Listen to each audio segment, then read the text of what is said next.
వచ్చారా శిశువులు? వచ్చారా?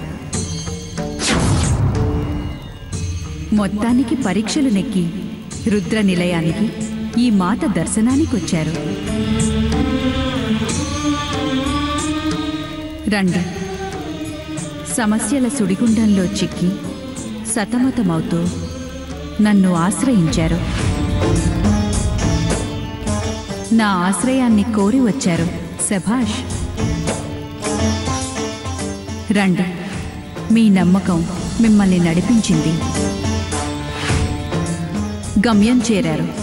ఫలితం అందుకోబోతున్నారు. రండి. నా ఆశీస్సులు, రుద్రుని అనుగ్రహం మీరందుకోబోతున్నారు.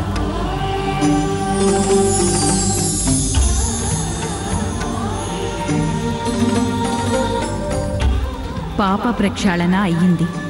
విజయం వరించబోతోంది. చూడండి శిశువులు, మానవ జన్మ ఎంతో ఉత్కృష్టమైంది. పాపపుణ్యాలు కర్మలను బట్టే అవి సంక్రమిస్తాయి. తప్పు జరగటం సహజం. కొన్ని మనం తెలిసి చేసేవి, కొన్ని తెలియక చేసేవి. ఎలా అయినా తప్పు తప్పే. ప్రాయశ్చిత్తం తప్పదు. మీరు తప్పుల్ని గ్రహించాక అవి సరిదిద్దుకుంటూ కష్టాలని కడగళ్లలాగా అధిగమించి ముందుకు సాగాలి. అప్పుడే జీవన సాఫల్యం మీరందుకోగలరు. నువ్వు అమ్మాయిని ఇష్టపడ్డావు. శుభం. ఆ అమ్మాయి అంగీకారం తెలిపింది. శుభం. కానీ కొన్ని కారణాల వల్ల మీ నిశ్చితార్థానికి ఆటంకాలు ఏర్పడుతున్నాయి. అవునా కాదా? అవును మాత. అది మీ తెలియని తప్పుల వల్లనో, గతజన్మ పాపం వల్లనో, విధిరాత వల్లనో, దురదృష్టమో అనుకుంటున్నారు. అవును మాత. అలా అనుకోవటం తప్పు శిశువులు. మీరు నిమిత్త మాత్రులు. అలా భావించటం తప్పు. మీ పాపం ఏమీ లేదు. మీలో ఎవరి జననంలోనూ దోషం లేదు.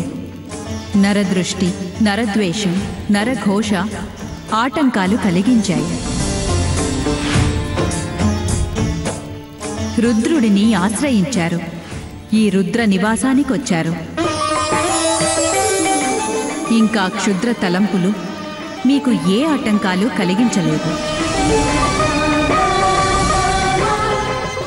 మీలో మీరు నా జన్మ దోషము, నా జన్మ దోషము అన్న మీమాంసను వదిలివేయండి. మనసు నిర్మలంగా ఉంచుకోండి. ప్రశాంతత మీదవుతుంది. స్వయంవరంలో సీతను పెళ్లాడిన రాముడు రాజ్యానికి తిరిగి రాగానే అరణ్యవాసానికి వెళ్లాల్సొచ్చింది.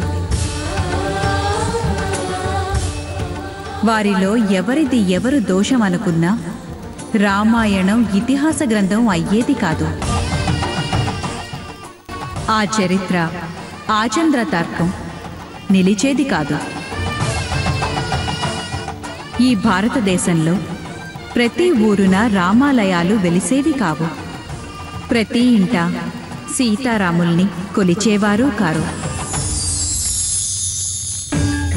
ఆలుమగలంటే కష్టాలలో సుఖాలలో సమాన భాగస్వాములు కావాలనేదే ఆ జంట జగత్తుకు అందించిన నీతి మార్గం.